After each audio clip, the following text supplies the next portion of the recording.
So involuntary hospitalization, also known as civil commitment, it is a legal process. This is a legal process by which a person is confined to a psychiatric hospital against their will. And this is because of a mental health disorder and because of their risk to self. So commitment standards do vary state to state, but generally the minimum for holding somebody is due to, for evaluation, and then treatment is secondary to concern for risk to self. And usually that is about overt suicide attempt, suicidal ideation, with plan, with means, and also it could be that someone is so impaired by their mental health experience that they're just not able to care for themselves, and that's putting them at risk. So at minimum, the stay is 3 days. Those are business days. You want to think about that. People often get confused by, these are legal documents and like, I thought I could leave. And really we're looking at business days. We're also looking at, there's just some nuances in there that I think frustrate people about the process. So typically someone actually ends up staying 5 to 6 days, even if the initial hold was for 3.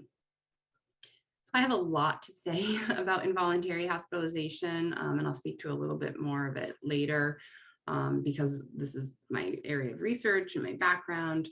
And I don't have the time to go into all of it that I would like to, but what I want to make sure that people know is that this is a last resort.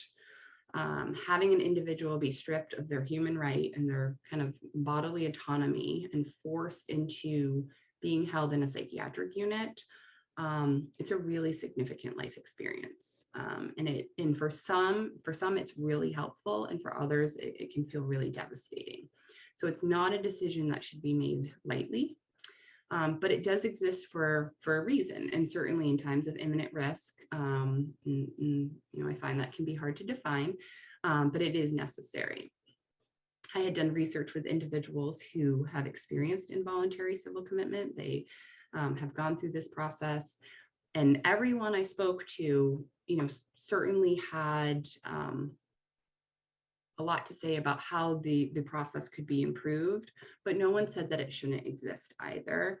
So it's just making sure that we know under what circumstances it's really necessary, and being thoughtful and responsible in our process of enacting commitment on someone. And so, that happens by providers, but we also hope that, family members and caretakers can think about this as well, that even though it might feel safer to have somebody kind of in this secure setting, the process of getting there and that experience of having your rights taken away can be really overwhelming.